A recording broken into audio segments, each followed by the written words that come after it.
yung mga lutang, hindi pa pwede sa Pilipinas yan. Hindi, eto sa Pilipinas, ang presidente hindi lang dapat matalino. Ang presidente hindi lang dapat maalam magsalita. Ang dapat sa Pilipinas, ang presidente radikal. Yung pag bumanat, talagang banat. Pag nag-ano ng striktong rules o law, dapat sinusunod, kinakatakutan. Hindi tayo pwedeng magkaroon ng presidenteng lalamya-lamya. Alam nyo, panoorin nyo po yung aking interview kay Senator Amy. Napakaganda. Mamayang gabi po yun. Wednesday. Kung Wednesday ko ma-upload to. Napakaganda nun. Kasi alam mo, isa sa mga napag-usapan namin ay yung kapatid niya. Ayokong spoil yung interview. Pero one thing talaga nangyayari. Lumabas ang basa ko. Yung kapatid niya, talagang weak. Mahina. Sa sobrang hina, kinain ng sistema, naging masama na rin. At the same time, hindi mapigilan yung mga taong sa paligid niya. Dahil sa mahinang presidente. Kailangan natin ng matinding presidente. Hindi tayo pwede magkaroon ng presidenteng lalamya-lamya. Hindi tayo pwede magkaroon ng presidenteng, alam mo yun, parang, hindi pwedeng ganun. Kailangan natin ng presidenteng matikas. Meron talagang kamay na bakal. Yun ang kailangan nating presidente. Tingnan ninyo, ito ang resulta ng presidenteng mahina. Kanya-kanya yung mga tauhan niya. Diba? Imaginein mo yung tuta niyang si Trillanes, kinokontra yung isang sekretary. Saka nakakita ng ganun. Bakit? Kasi alam ni Trillanes na wala namang magagawa si Bongbong Marcos. Hindi naman niya kayang sitahin siya. So, daldal to si Trillanes. To the point na sinabi niya na merong daw parang parking fee para bayaran itong ombudsman at hindi i-push yung mga kaso sa mga kakilala ng ombudsman. Di ba? Hindi mo gagawin yan. Kung yung ganito yan. Ako, matagal na akong humahandle ng group.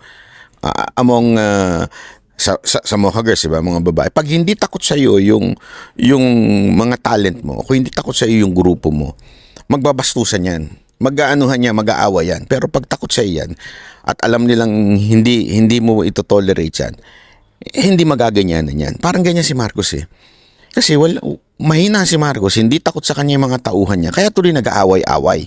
Yan ang nangyari. At yan din ang isa sa mga sinabi ko nga nung tinanong ko kay Senator Amy. Bakit sa tingin niya ganyan na nangyayari sa kapatid niya? Panoorin niyo po, maganda po yan. Kaya nga ngayon yung komento ni Trillanes, ay nako, sabi ko, ito talaga ang dahilan kung bakit ang Pilipinas ganito. Ito yung sinasabi ni PRRD noon Weak yan. Paulit-ulit yung sinasabi, weak yan. Kaya ibig sabihin, hindi niya kayang pigilan yung mga sarili niyang tao na magloko. Hindi niya kayang pigilan yung sariling tao niya na magkakaganyan. Kaya they're destroying one another. Si Auntie Claire na lang, di ba? Yung mga hirit niya. Bakit hindi mapigilan yun? Imaginein mo hindi lang po SWS, di ba? Ang nagbigay ng negative net satisfaction rating dito kay Marcos. 2 survey firm na ang nagsabing negative siya. Ibig sabihin po nun, napakahina talaga nitong presidente na to. At isang dahilan yan si Auntie Claire. Pero bakit hindi niya masibak si Auntie Claire? Bakit hindi niya tanggalin? Alam niya naman yung rason niya Alam mo kung bakit? Malamang sa malamang, ang balita ko nga, madikit daw yan kay First Lady. Yung kanyang asawa. Ang problema, sa feeling ko ito yung opinion ko lang, feeling ko sobrang under-desire nito ni Marcos sa asawa niya. Sunod-sunuran. Kaya mahirap yung ganyan. Yung sunod-sunuran ka sa asawa, nakakawewe. Ang pamilyang sunod-sunuran sa asawa, walang patutunguhan yan. Kasi, it's very clear, even in scriptures, it is the father of the house ang nagli-lead sa kanyang tahanan. Scripture yan. Ibig sabihin, that's really a biblical principle na dapat lalaki ang nagli-lead sa bahay. Ngayon, kung ang nagli-lead sa atin ay ganyang mahina, at hindi tumatayo bilang tatay, babagsak talaga. Eh, ang problema, sabi nga nila, 'di ba? Sunod-sunuran daw dito sa kanyang asawa. Under desire daw ang sabi nila. O wala talaga. So kung anong sabihin ng asawa niya, yung asawa naman niya, halatang-halata namang madaling bulahin, madaling paikutin, di ba?